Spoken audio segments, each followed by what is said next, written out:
Have you ever wondered why the Alfredo sauce in America is so creamy? Let's explore its fascinating history. Alfredo sauce originates from Rome, where it was originally made with just butter and Parmigiano Reggiano cheese. This traditional recipe dates back to the early 20th century. In America, Alfredo sauce evolved with the addition of heavy cream for extra richness and smoothness. This adaptation made it more popular in American restaurants and homes.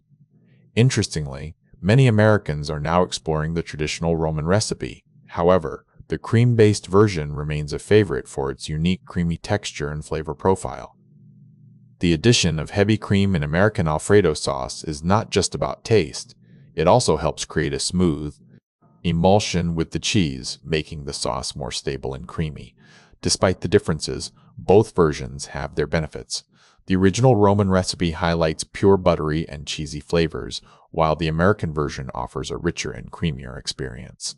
In conclusion, the American Alfredo sauce, with its creamy texture, is not just an adaptation, but an evolution that has found its own place in culinary history. Enjoy exploring both versions. Which version do you prefer? The traditional Roman or the American creamy Alfredo? Share your thoughts in the comments below.